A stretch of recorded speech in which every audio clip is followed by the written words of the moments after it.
Good morning, everybody. We'll get started here shortly. Thank you all for joining us this morning for our first virtual town hall event for the Business Consumer Services and Housing Agency. My name is Veronica Harms. I'm the Deputy Secretary of External Affairs for our agency, and I'm really excited to be here with you. We have over 3,000 people watching us today, so thank you for joining us this early morning.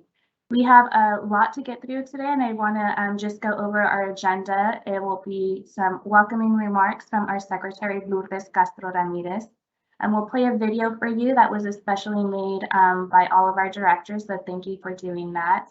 And we'll have some updates by our Undersecretary, Melinda Grant.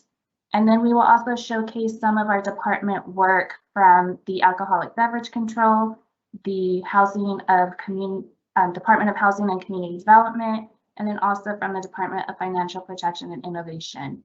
And we do have some time set aside for questions and answers, but if we do not get to that, we will have answers provided after this meeting.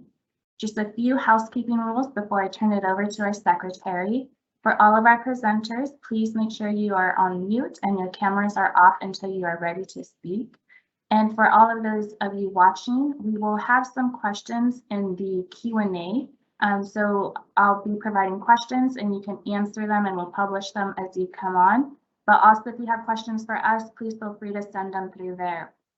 And then we are recording this video and this town hall, so it will be available for those of you who are not able to watch it. So without further ado, I'd like to now introduce our Secretary, Lourdes Castro Ramirez. Thank you. Thank you so much, Veronica. Good morning, everyone. Muy buenos días. Thank you for joining us for our very first all-staff meeting. As Veronica mentioned, this is a town hall that brings together all 11 BCSH entities. And as you might imagine, finding the right platform, the right video platform with the power to accommodate almost 6,500 people was no easy task.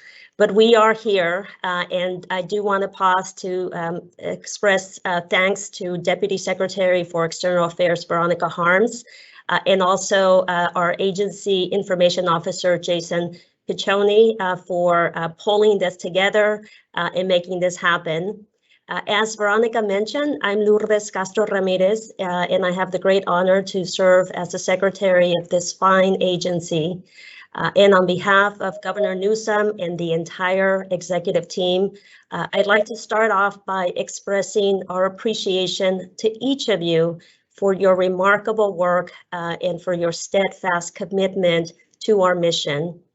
I'm sincerely grateful to work alongside very talented and mission-oriented people.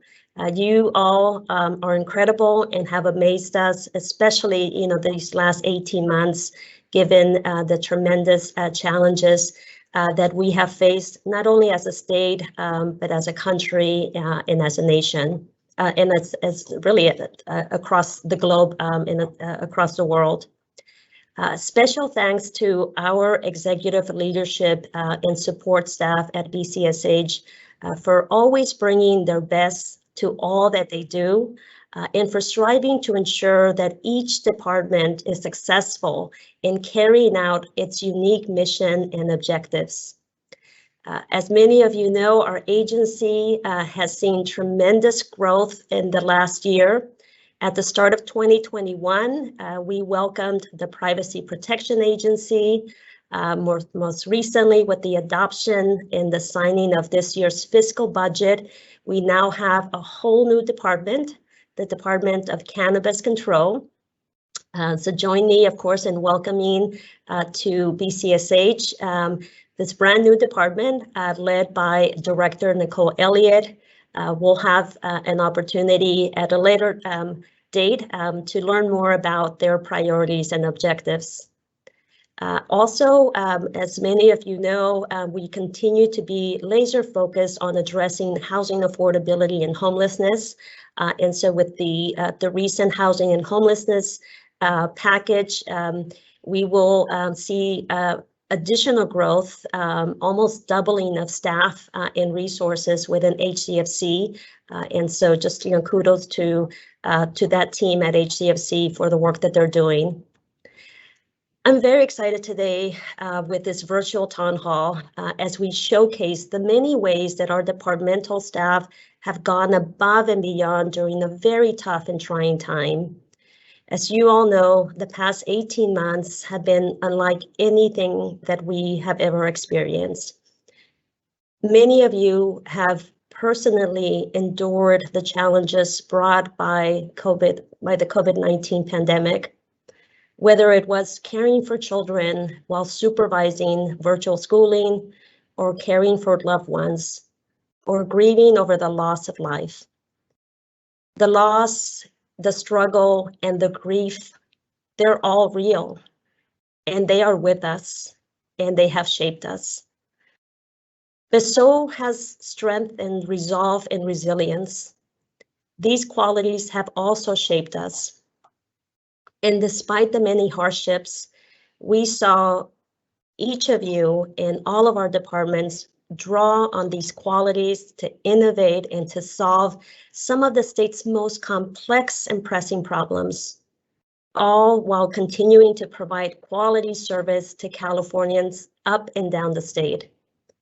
For example, early in the pandemic, the Department of Alcoholic Beverage Control, led by Director Eric Harada, proposed several regulatory relief measures to help bars and restaurants and other ABC licensees to be able to continue to safely do business while minimizing economic losses. Without ABC's recommendations, many of their licensees would have permanently closed. Another example was how we ushered a new era of remote work, as your departments transition to telework while also continuing to serve Californians. As we tackled the immediacy of this public health crisis, we did not lose focus on furthering our mission and priorities.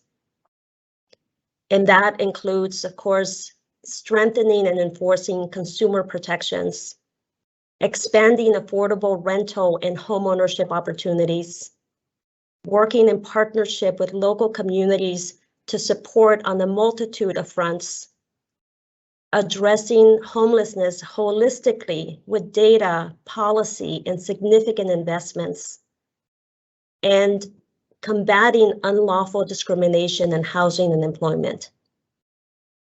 Thank you. Thank you for all that you're doing. Thank you for your dedication, for your hard work, and for the adaptability over the past year. Our departments, as you all know, touch the lives of Californians in every way, from the way in which they do business to the quality of their housing and their overall welfare. Our agency covers so many areas that at first glance, it might seem a little chaotic, and it may also feel a bit disconnected. However, it all comes together. It all comes together like a patchwork quilt designed to protect the health and economic well-being of all Californians. I am continuously impressed by the diversity of our departments and by the issues that we work on. And there is no doubt in my mind that BCSH and its employees are vital to rebuilding our state's economy and fortifying communities. Although we each have different roles and responsibilities, we share a collective purpose of contributing to a thriving and equitable California for all.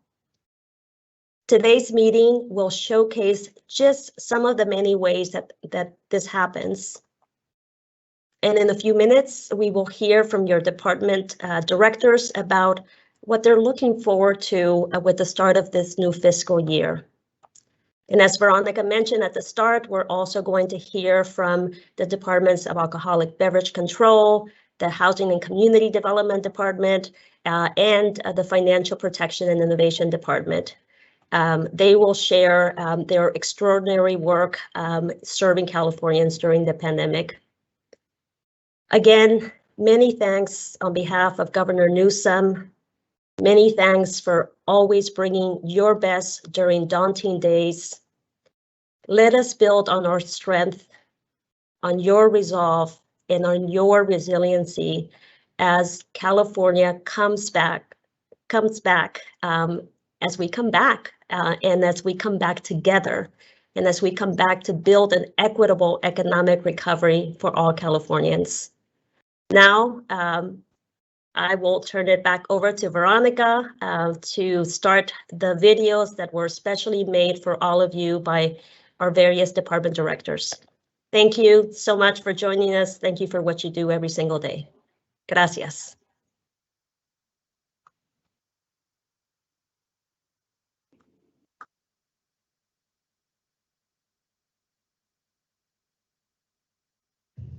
Hello, my name is Eric Rada, and I'm the Director for the Department of Alcoholic Beverage Control. ABC's mission is to provide the highest level of service and public safety to the people of the state through licensing, education, and enforcement. Our priority this fiscal year is to continue to provide ongoing support to the thousands of ABC licensees who were impacted by the COVID-19 pandemic and who are still recovering. ABC employees play an important role in our state. They're responsible for licensing businesses that currently make up 9% of California's economy, and they're responsible for protecting California's youth and communities from the dangers of underage drinking. Hi, my name is Nicole Elliott, and I have the honor of serving as the Director of the Department of Cannabis Control. This department was just established last week when the Governor signed AB 141. The mission of this department is to develop and implement progressive cannabis policies and license and regulate commercial cannabis activity in a way that best protects public health, safety, the environment, and local communities throughout the state of California. As a department that reflects 3 legacy programs, we're going to be focusing the next year on some things that are really important to our staff. These things include defining our values, refining our mission to reflect those values, and overall building our culture as a department. We're also going to be aligning our policies and procedures within the department, all while streamlining and simplifying the licensing and regulatory structure for our licensees. We have incredible staff in this department. Many of them have been on this journey for a couple of years now. And overall, with this experience, the institutional knowledge, and the collective commitment to success, I'm confident that just like California Cannabis is the best in the world, this department will excel in expertly licensing and regulating what is arguably the largest cannabis market in the world. Hi, I'm Kimberly Kirkmeyer, Director of DCA. We are all about consumer protection. Our priorities this fiscal year are continuing to evaluate and enhance the Division of Investigation, move the Enlighten licensing project forward for all boards and bureaus, and implement findings for improved internal processes in DCA units. Each employee helps ensure we deliver on our consumer protection mission by providing oversight to 3.4 million licensees and serving as a trusted source to consumers. We could not accomplish our mission without DCA employees. Their contributions matter and could never be underestimated.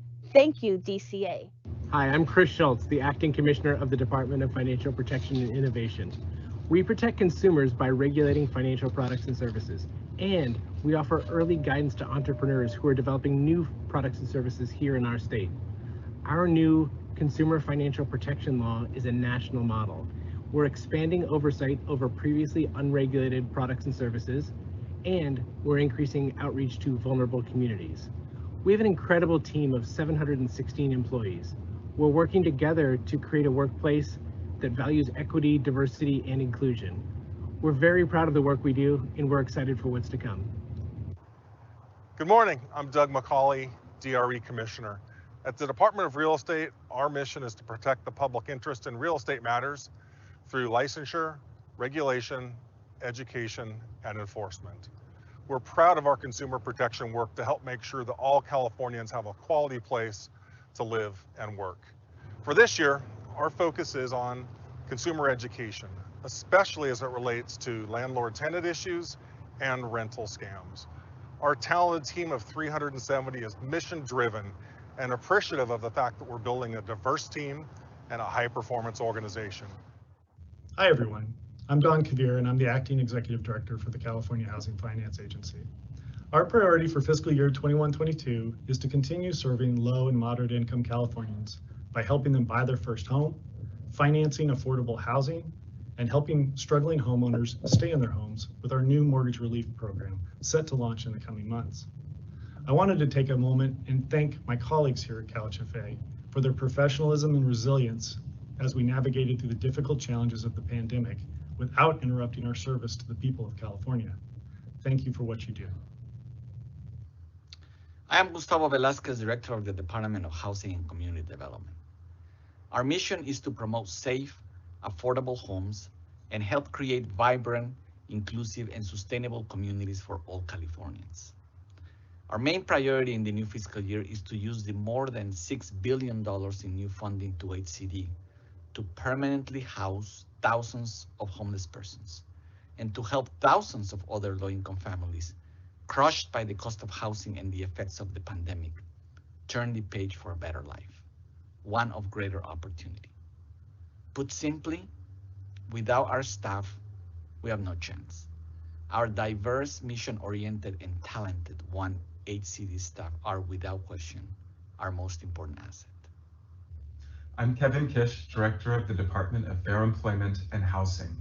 Our team at DFPI helps Californians understand their civil rights, investigates complaints, resolves disputes, and files cases in court to advance our mission of protecting the people of California from unlawful discrimination, bias-motivated violence, and other civil rights violations. In the coming fiscal year, we will continue to focus on this important work while also implementing new laws and authorities like the California Equal Pay Act. Good morning, Team BCSH. I'm Taryn Kinney, Executive Officer of the Alcoholic Beverage Control Appeals Board. The board's mission is to provide Californians who appeal a decision of the Department of ABC with an efficient and approachable appeals process and a fair and transparent legal review. Our top priority for this year is to continue to streamline and modernize the appeals process to make it more accessible for all. I also like to take a moment to thank our small but mighty team who give their best to the state of California each and every day during even these most unprecedented times. Thank you so much. Hello. The Cannabis Control Appeals Panel provides quasi-judicial administrative review of licensing decisions by the Department of Cannabis Control. A few of the panel's top priorities are to first, implement our strategic plan, second, finish the website portal, and third, update our regulations. Thank you to the panel staff who have approached their work with diligence and positive attitudes. And finally, thank you to the Secretary and her team for their leadership and support. Hi, my name is Scott Cheney. I am Executive Director of the California Horse Racing Board. And I guess our mission and sort of what we seek to accomplish for the year are very similar. Main goal is promoting animal welfare in racing in California. As for role and importance of staff, I am, simply put, staff is the best part of my job. I find California Horse Racing Board staff to be dedicated, ambitious, just cool and fun. And without staff, I would, from top to bottom, wouldn't be able to do this job, and frankly, wouldn't want to do this job. So they're the best part of my work every day. Hello, Allie Sutton, our Deputy Secretary for Homelessness at the Business Consumer Services and Housing Agency. I oversee our Homeless Coordinating and Financing Council, whose mission is to prevent and end homelessness in the state of California through partnerships and the deploying of resources across the state. Our priorities this year include implementing over $2 billion in brand new homelessness funding with some accountability measures to ensure performance, implementing the state's first ever action plan to prevent and end homelessness, as well as increasing our usage of our brand new homeless data integration system. So we have a lot on our plate. Our team is incredible and has been working so hard this year. We have grown from a team of 7 to now a team of 30, and this year we'll be growing to a team of 50. So really just can't say enough about the incredible passion of our team in the mission to prevent and end homelessness.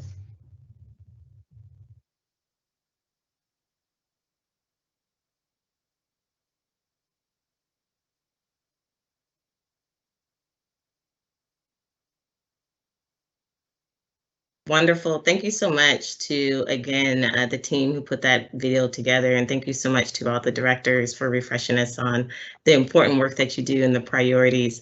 Good morning, everyone. My name is Melinda Grant. I serve as your undersecretary here at the Business Consumer Services and Housing Agency. I kind of feel like I'm homegrown here at BCSH, and starting at the Department of Consumer Affairs, and then moving on to, of course, the governor's office, still having this agency within my portfolio, and then now here serving as your undersecretary. And so I will just say that although I have not had the opportunity to meet many of you, in particular due to the pandemic, we definitely feel you. We've always felt you. We've always felt your presence. We've always felt you in our legislative analyses. We see you in our budget proposals. And most importantly, you just steadfast, and we just are just really overjoyed by the fact that we've made it and that we're here. There's still a lot to do, but I had the pleasure of working with many of parts of this team, particularly focusing on administrative, operations, budget, and technology. And I just wanted to highlight, at least from the budget, as the secretary mentioned, the comeback plan that is been quite the journey, and I just love the name Come Back because not only are we coming back, but we're also going forward. And I think, as you can see from the many of the updates that we've done, which I won't go into great detail right now, about the record-breaking investments that we have done thanks to the governor's help and all of your leadership in housing and homelessness, mortgage assistance, rental assistance, stabilizing housing, the consumer protection, all part of the pillars of this agency. Where you work and where you live is just outstanding, the amount of work that we're doing. So just another sincere appreciation for your dedication and work ethic. I did want to spend a little time just talking about telework. And this new wave of the pandemic also, provided opportunity within telework. There's been a lot of new things that we've learned about ourselves, about our organizations, and about our work patterns. But one of them that we've learned is that there's been some really, really great enhancements that has been provided to the workplace culture within telework. There has been recent guidance that has come out. As a month ago, the economy in the state has reopened, and since then there's been a series of surveys you probably participated in, or focus groups with your supervisors and managers to really determine what are the best ways and how to enhance telework. And that is still an ongoing conversation as we continue to improve the process and continue to make the enhancements that are needed. But I will just want to congratulate the state of California for reaching well over 60% in vaccinations. And so if you have not been vaccinated, please go out and get vaccinated. It's been a journey thus far in talking to our family and our friends. And so please, it's not too late. I know many of you are watching the news and learning about the new Delta variant. And so it's definitely a time to take heed and to be cautious and to be aware, but to please still get vaccinated. Some recent updates that you may have heard about as it relates to the mask guidance is related to really more so the region for where your office is located. So many of you may have heard that in Los Angeles County, if rather you are vaccinated or unvaccinated, a mask is required indoors. If you're here in Sacramento, for example, or in Yolo County, masks are highly encouraged or recommended while you are indoors. And so many of us have created a uniform process for those of us that have transitioning back into the workplace, which varies slightly depending on which department that you're in, but the overall mask guidance remains the same. It just varies slightly if you're within a region. So please continue to consult if there's any questions. But here at agency, one of the things that we try to pride ourselves in is really zeroing in on operational efficiencies and taking your feedback and really listening and growing together. This is a journey. It's not a sprint, it's definitely a marathon. So thank you in advance. I did also just want to speak on a few things. If you haven't noticed, the weather It's extremely hot, it's extremely dry. The governor recently announced some water reduction strategies. And so if you haven't already, there's things that we can do for those of us that are in the office and those of us, of course, are at home, things we can do to, try to reduce water by at least 15%. That includes, reducing your shower time, or maybe, not setting those sprinklers for 5 times a day, or maybe reducing it altogether. And more importantly, making sure that we're just very conscious and aware of the water usage.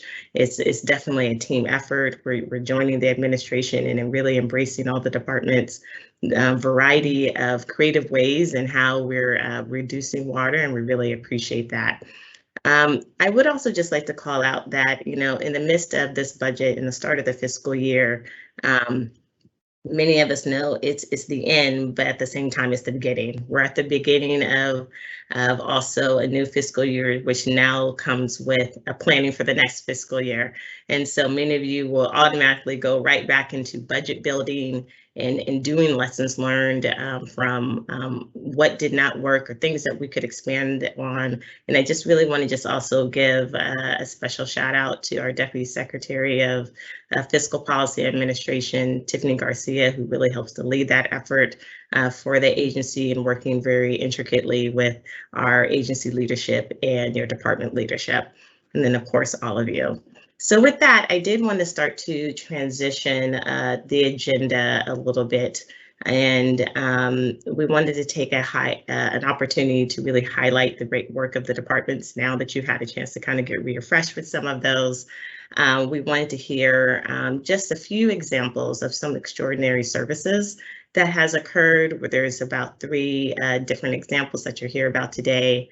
And I want to first go ahead and introduce Sean Ramos and Jennifer Hill of ABC, who will showcase the work that they've been doing at ABC, in particular in the response to the pandemic. And so at this point, I will turn it over to them. Thank you so much. Good morning. Thank you, Secretary and Undersecretary, for allowing the department to present this morning. Next slide, please. On July 1st, 2020, Governor Newsom announced the formation of the Office of Emergency Services COVID-19 Enforcement Task Force. Task Force members included ABC, Consumer Affairs, Industrial Relations, Food and Agriculture, and the CHP. The department was tasked with enforcing state health orders at ABC licensed restaurants and bars 7 days a week throughout California. ABC agents enforced state health orders relating to restrictions involving indoor dining, employee face coverings, and social distancing. ABC's enforcement approach began with 1, an educational field visit, 2, issuance of a warning to seek voluntary compliance, and 3, taking the appropriate action against those who ignored our warnings and refused to comply. Next slide, please. Over 295,000 in-person visits were conducted throughout the state. Over 2,100 warnings were issued.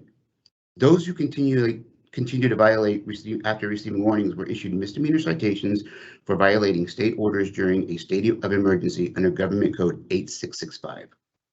Over 240 citations were issued, and the department filed over 300 administrative accusations against ABC licensees.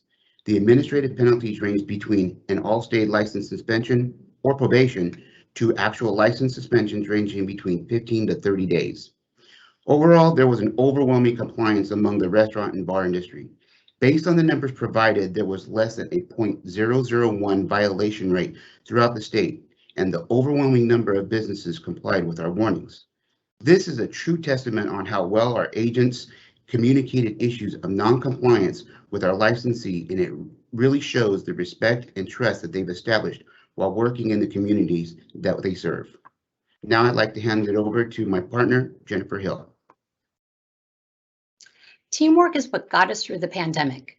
We were all in this together from the very beginning. Throughout the task force, supervisors and managers were in the field with their agents, providing support and leadership. Furthermore, managers and members of the executive staff helped cover weekend shifts and effort to avoid burnout from our agents. Additionally, we couldn't have accomplished our mission on the task force without our legal staff of attorneys who filed all of our administrative accusations, and our public information office who fielded the hundreds of media inquiries ABC received throughout the pandemic. Our 22 field offices work closely with both programs. Next slide, please. The department utilized the media to assist in bringing awareness to our licensees and to assist in encouraging voluntary compliance among the business community. The department held 3 media ride-along events throughout the state. They were held in Sacramento, Fresno, and Los Angeles. ABC, CBS, NBC, Fox, Telemundo Television, and CNN participated in the events, and the department received a lot of positive publicity. During and after the task force, members of the media, alcoholic beverage industry, and legislature commended ABC over its measured and balanced approach. They appreciated the empathy we showed towards the thousands of businesses who were impacted by the pandemic by focusing on education and voluntary compliance, but also appreciate the tone we set by having constant presence in communities and for taking swift enforcement action against licensees who are being defiant and attempting to remain open. Throughout the pandemic, our ABC field offices worked in collaboration with local health departments, local police departments, and local city attorney offices. From the start, we shared contact information with the 58 county public health officers and received referrals and complaints concerning restaurants and bars who were open for indoor dining. We also conducted joint inspections with the Los Angeles County Public Health Department. We took enforcement action at locations with agencies like the Los Angeles Police Department and Long Beach Police Department. Furthermore, we prevented some super spreader events from occurring last Halloween by working with the Riverside and San Bernardino City Attorney offices and serving cease and desist orders to property owners to the events, prior to the event. Next slide, please. Towards the conclusion of the task force, ABC agents conducted an undercover investigation at the Old Corner Saloon in Clements, where they purchased fraudulent COVID-19 vaccination cards from the owner and a bartender. Agents served a search warrant at the business and arrested the owner for multiple felony charges of fraud and for possessing an unregistered firearm. The case was credited for being the first fraudulent vaccination card case in the nation, and it received news coverage throughout the U.S. and in other countries. The case was featured on Good Morning America. As a result, law enforcement agencies from other states have contacted ABC to discuss our investigative techniques and strategies. Thank you for the opportunity to present today. I would now like to hand it back to Undersecretary Melinda Grant.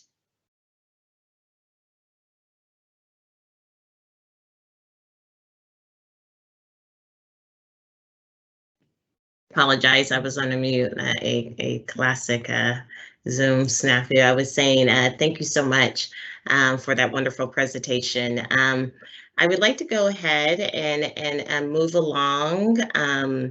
And I see that we have DFPI's presentation that is up on the screen here, and would like to introduce Oche from DEPI to showcase the work done to advance the department's diversity, equity, and inclusion goals. Hi, good morning, everyone. I'm very excited to be with you all today to talk about some of the exciting work we are doing to internally support and externally promote diversity, equity, and inclusion. My name is Uche Enawali, and I'm Senior Counsel within our Enforcement Division. And I want to take a moment to briefly introduce myself. I was born in Lagos, Nigeria, and completed my legal studies in London. I'm licensed to practice law in New York and California, and I joined the enforcement team at the California DFPI in 2006. I live and work in Southern California, and I'm very proud to say that I am an inaugural member of the department's first Diversity, Equity, and Inclusion Advisory Council and its Black Employees Resource Group. Both groups have benefited me immensely as I've learned more about the unique backgrounds of my colleagues and have been energized by our shared goals. We have built a space for education and dialogue, and together we're working to create an environment that values our differences while creating opportunity for all employees. Our department is very special. We work to ensure that consumers are protected and that there is trust in the marketplace. And we do this by overseeing financial products and services and ensuring that our communities understand their rights. When there are abuses, we take swift enforcement action. Next slide, please. Next slide, please. Thank you. So why does a financial regulator choose to focus on DEI? Jesse Jackson said, and I quote, "Inclusion is not a matter of political correctness. It is the key to growth," end quote. I'm fortunate to work in a place whose leaders know this. Our department understands that our future is predicated on whether we can attract and retain a diverse workforce, a workforce that represents the many unique communities in California that we are charged with representing. It creates inherent value in our department and seeds opportunities for learning, reflection, and growth. Studies show that DEI initiatives can lead to higher employee engagement and productivity and enable us to overcome unconscious biases in our hiring and promotion strategies. Next slide, please. The events of the past year, from the killing of George Floyd to hateful attacks on Asian Americans and the economic inequities revealed by the pandemic, made it clear that racial injustices could no longer be ignored. In response, the DFPI created its first DEI Advisory Council. The council is comprised of 16 employees across the department who were appointed by our previous commissioner in January 2021. We established bylaws and our charter has been approved through 2023. The council solicits feedback from all employees on DEI issues and provides education through staff communications and our internal intranet called The Vault. We advise executives on DEI issues, make recommendations, and liaise with members of the employee resource group to ensure that what is coming up in their meetings is taken into account in ours. Next slide, please. Currently, our department has one employee resource group. In late 2020, our former commissioner started the department's first ever Black Employees Resource Group as a way for Black employees and allies to create a safe place for discussion. Modeled after other ERGs, the employee-led group is open to everyone. Started to create a safe place for discussion about race in the workforce, it has evolved into an exchange of ideas on how to decrease barriers for Black employees. It has included career discussions with Black leaders, including Undersecretary Milanda Grant, Senior Deputy Commissioner Ed Gill, and our Deputy Commissioner Sheila Oliver. The meetings have been emotional, educational, and for many of us, healing. With mutual trust, respect, and confidence, employees have been able to share their experiences honestly in the hope of gaining strength and comfort as they forge ahead in their struggle to overcome systemic racism and unconscious bias. It has enabled members to collaborate with colleagues in seeking practical solutions to foster an environment that is more inclusive, tolerant, and aware of the struggles of underrepresented groups. It has also led to concrete wins, a partnership with the Housing Financing Agency on the Building Black Wealth Initiative, and internal changes to the recruitment process to solicit a more diverse group of candidates. Next slide, please. In addition to the DEI Advisory Council and Black Employees Resource Group, the DFPI has made other efforts this year to address racial inequities and support employee engagement. We held our first town hall. We issued diversity surveys to banks, hosted a DEI legal exchange, and adopted ERG guidelines to encourage the formation of other groups. And we presented our first economic equity conference with honorary messages from social justice advocate Dolores Huerta and Lieutenant Governor Eleni Konalakis. Our economic equity conference included a call from the secretary, and she noted in her remarks to hundreds of banking executives that we are all responsible for ensuring an equitable economic recovery. In short, she asks them to do their part in helping to close, not exacerbate, the racial wealth gap. Our words, our actions are powerful. The work that we are doing today will shape our tomorrow. At the DFPI, we are creating the future we want to see. Thank you, and back to Melinda. Thank you so much for that, just a snapshot of the work that is going on in this field. Next, I'd like to also go now to Jeffrey Ross from the Department of Housing Community Development to highlight some of the great work that they're doing. Jeff? Thank you, Melinda, and good morning, everyone. As we all know, housing and homelessness were a crisis prior to the COVID-19 pandemic, and have only been exacerbated by the pandemic. Keeping Californians stably housed as we work to recover is one of the administration's highest priorities.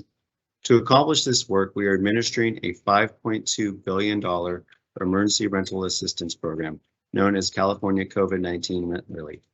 We launched the Rent Relief Program statewide on March 15, 2021, to assist tenants and landlords struggling this past year and a half to pay rents.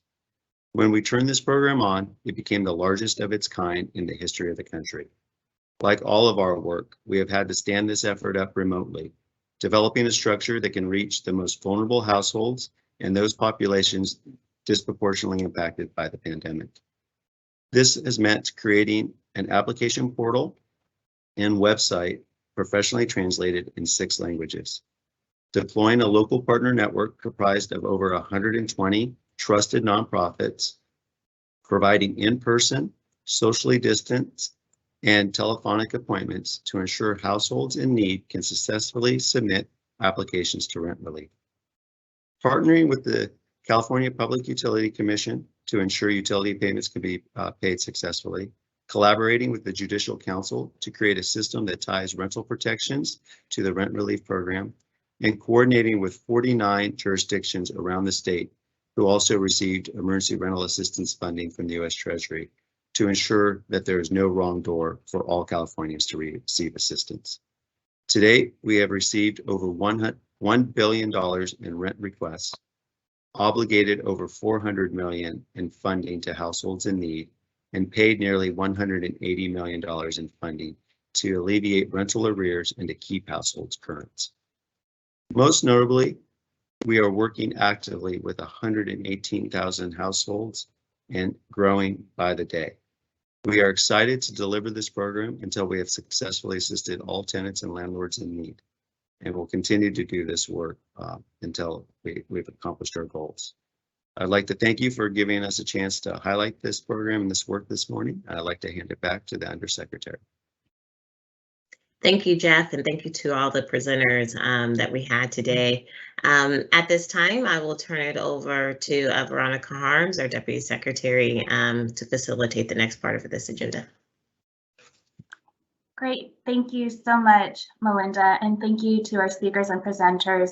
Those were great information, and I've been seeing in the chat that there's a need for learning more about what our departments do. We also have a lot of individuals here that have over 30 years of service with the state. So thank you for your public service and for what you do for Californians every single day.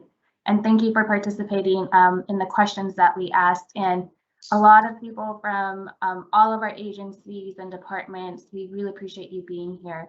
So now we have about a few minutes to go through some questions and answers. I will most likely be asking the questions, and our presenters or speakers may or may not be on camera, just so that you're aware, but you should be able to hear their answers. The first one, I'd like to have either Undersecretary Melinda or Secretary Castro Ramirez answer. As it relates to the presentation provided by Uchi from DFPI, somebody says, we've heard of this happening in federal agencies. Can we implement this throughout the agency? They appreciate the focus on diversity, equity, and inclusion, and it isn't simple or easy to achieve, but what can we do? Yes, thank you, Veronica, and thank you to the staff member that asked this question. As first of all, just a great presentation by DFPI on the comprehensive, effort that is underway to ensure not just sort of a commitment to diversity, inclusion, and equity, but also to bring it to life, right? To activate it in both within the workforce, but also within the licensees and really the industry that they regulate. And so just, briefly in response to the question, a number of our departments have initiated very robust diversity and inclusion efforts, and we continue to support department directors and leadership in their efforts to expand these programs in this attention. At agency, we have also led a number of efforts to really, look at both our practices, but also how, as we continue to implement programs and as we continue to participate and inform policy development, that we are constantly looking at asking the questions about equity, which really began with an understanding of the history and where communities have been, and an understanding where we're at and how the solutions that we advance are not just about solving for the problem that's in front of us, but also recognizing the long history that created the current challenge. So as we move forward and continue to, as I mentioned, build an equitable economic recovery, as an agency, we are 100% committed to starting within our agency and agency culture, and also looking at continuing to support departments that are implementing programs, implementing initiatives, and also, one of the things that DFPI shared with their industry when they convened this roundtable of financial institutions and bankers was using data, right? Looking at data to have the conversation about where we see gaps in terms of access to financial resources, and the gaps in terms of race, ethnicity, but also gender and other sort of important factors. So as an agency, we'll also lean heavily on using data to help inform our overall efforts. So again, thank you for the question. Just Melinda, if you have any additional points to add, I'll turn it over to you. No, Secretary, actually, I think that was more than sufficient. It's a great topic. Would love to continue discussing more. And thanks again for the question.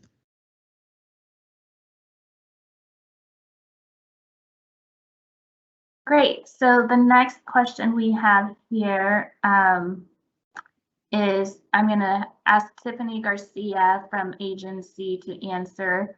Will any additional benefits, either mental health support or hazard pay, etc., be available for those who were redirected to the COVID-19 contact tracing assignment?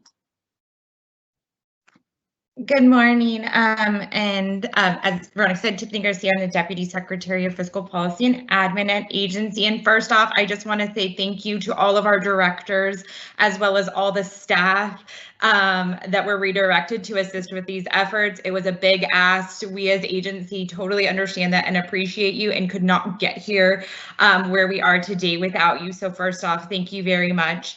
And then just to answer your question directly, I would note that the California Department of Public Health did put together a guide related to the reassignment and offboarding of staff that were redirected to contact tracing, so that departments could successfully onboard staff and integrate them back into their departments and their normal duties. And that does include mental health services and resources. So I would encourage you to reach out to your supervisors for more specific information on that, because there are a significant number of resources provided.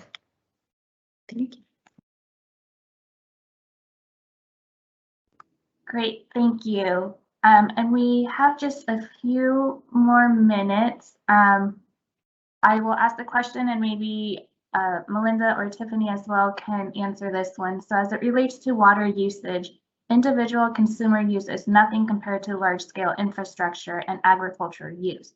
What is the agency doing to mitigate the drought apart from asking us to turn our sprinklers off more? So I know there are some efforts underway for state departments to also conserve water, which will help. And if there's any additional information that could be provided. Thank you so much for the question. I would say yes, in the executive order, it was also calling not only for things you could do at home, but also what we could do at from a state facilities perspective. So Veronica's absolutely right. I would say in addition to that, a lot of the other work that's occurring to do even more beyond is through a drought interagency working group that our agency participates in on a weekly basis, where we collaborate with the various different agencies and departments on best practice of other things that we can do, even though this agency is not directly related into a lot of the agricultural uses, but our voice is at the table and being able to kind of help and lead that effort. And as we gain more information about more items that we can do to be more innovative and continue to work as a team, we'll continue to share that with departments and employees to participate. Thank you so much. Great, thank you. And so we have just 2 minutes left, and we really appreciate you spending the morning with us. We know you guys all have very busy days. So I'm going to now turn it over to Secretary Castro Ramirez to close out the meeting. But again, thank you so much. Thank you, Veronica. And thank you, Undersecretary Grant, for your leadership. It is a delight to work with you and to co-lead this agency and work across, departments. Just one note as I close out, as I reflect in terms of where we've been the last 18 months or so. I think many of you know that my first day on the job was on a Monday, March the 2nd. I was sworn in and was just really excited to be part of this family of both, the California family and the California state family, and also the California BCSH family. A couple of days later, we had so much information about this pandemic and really about this, virus that eventually became a pandemic. And so the governor declared a state of emergency. And for many months, we were all operating in a very different way, right? Responding to this public health crisis, problem solving internally across departments, but also problem solving across agencies and co-creating and innovating right solutions given the height of this and the impact of this virus and this pandemic. And in our response and in the way that we were able to be so nimble and so collaborative, I found just really the kind of the why as to why we're here, right? We're working for the best state across the country. We are working along people that care, that are talented, that are constantly looking for ways to make life better for our neighbors and for each other. We are working among people that are constantly looking at ways to protect those individuals and communities that, for a number of reasons, right, often have left behind. And I'm just, very grateful to be part of this family, to be part of a family of individuals that are professional, that are caring, that are hardworking, that are committed. And I'm grateful to be part of this, thanks to Governor Newsom for having confidence in me to serve as, secretary of this, just amazing agency. So as we close, please know that we are so appreciative to each of you and to your families for the many sacrifices that you all have made. And please know that, as we continue to work on strengthening our state and rebuilding our state and really not going back to where we were, but, really creating a new present and future, we are going to look to you to help us get there because, as a couple of our directors said, Without our staff, we have no chance. And staff is the best part of our job. So thank you. Thank you for what you do. Appreciate you all being with us. Have a wonderful day, and we'll stay in touch.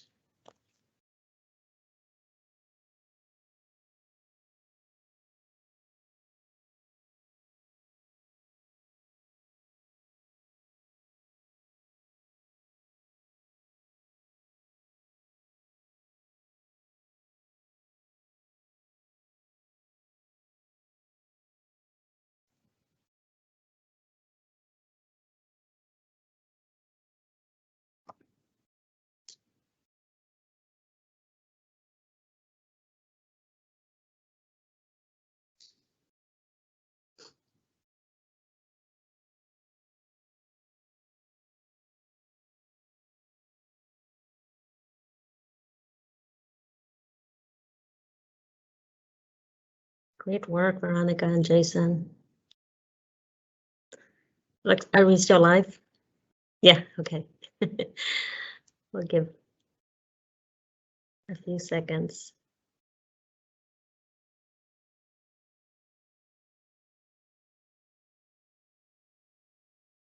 The videos were just excellent.